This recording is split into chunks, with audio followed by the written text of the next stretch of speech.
Да, с этим нужно бороться. И, конечно, вот многие здесь присутствующие знают, Советский Союз, Россия никогда не исходили из того, что нужно покупать в Африке только сырье. Сколько Советский Союз построил предприятий, электростанций, сталелитейных заводов в Африке. Мы должны вернуться к этой практике, как призвал сейчас коллега. Мы будем это делать и на двухсторонней основе, и на международной площадке. Спасибо большое. Позвольте предоставить слово президенту Республики Конго Denis Sassou Nguesso. La parole au président de la République du Congo, son Excellence Monsieur Denis Sassou Nguesso.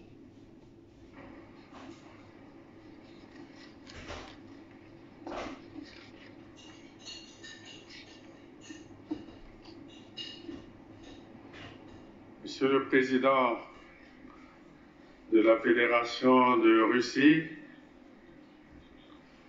Monsieur le Président de l'Union des Comores, Président en exercice de l'Union africaine, Mesdames et Messieurs les chefs d'État et de gouvernement, Monsieur le Président de la Commission de l'Union africaine, distingués délégués, Mesdames, Messieurs, l'accueil particulièrement chaleureux qui nous a été réservé à moi-même et à ma délégation et la satisfaction de prendre part à ce deuxième sommet Russie-Afrique m'amène à adresser mes sincères remerciements à M. Vladimir Poutine, président de la Fédération de Russie. Les thématiques de la présente rencontre appellent à un ferme engagement pour la paix, la sécurité et le développement. Chaque époque a ses générations et chaque génération a ses défis. Hier, pour l'Afrique, les défis étaient dans l'unité, de libérer le continent de la colonisation, de vaincre l'apartheid et de conquérir l'indépendance. Dans ce combat, l'Afrique avait bénéficié du soutien de l'ancienne URSS au mouvement de libération.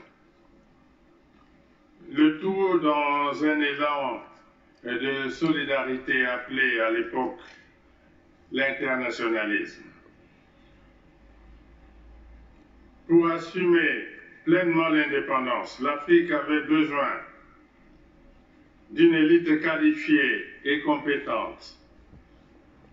Aussi, l'ancienne URSS avait-elle accordé de milliers de bourses pour la formation de nombreux cadres africains.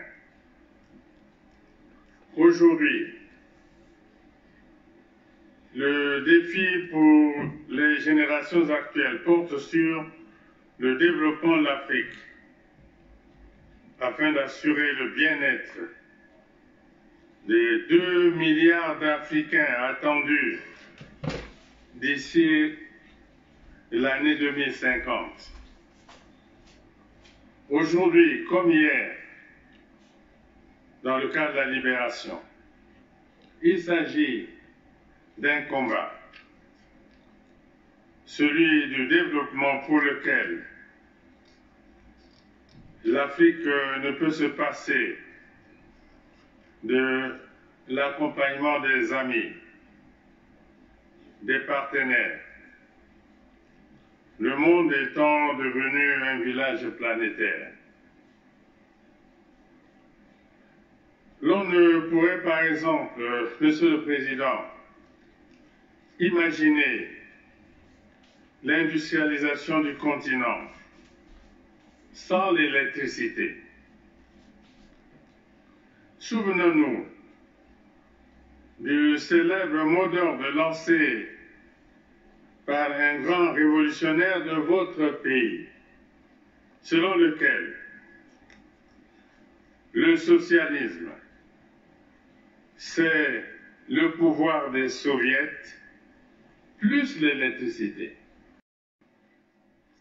Or, l'on constate qu'à ce jour, 600 millions d'Africains, je dis bien 600 millions d'Africains, n'ont pas accès à l'électricité. En outre, il ne saurait y avoir de libre-échange et libre circulation des personnes et des biens sans des voies de communication modernes, notamment des infrastructures routières, ferroviaires, portuaires, aéroportuaires, les télécommunications. La zone de libre-échange continentale africaine, qui participe de cette vision salvatrice, ne peut avoir de contenu que si elle est adossée à des infrastructures de communication viables.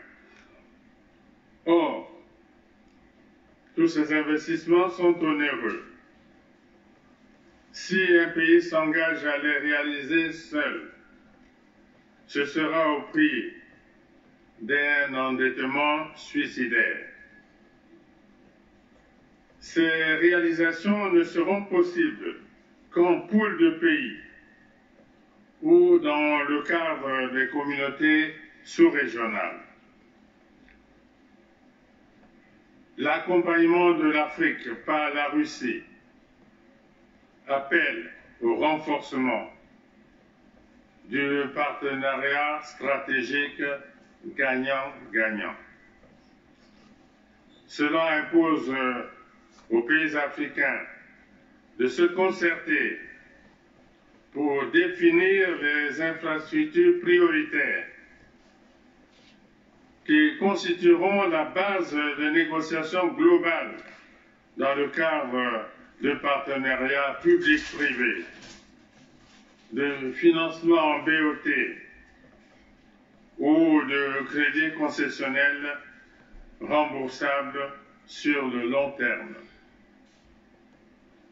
L'Afrique ne pourra se développer que dans le cadre d'une synergie intégrée et non autarcique, se fondant sur de petits projets sans envergure.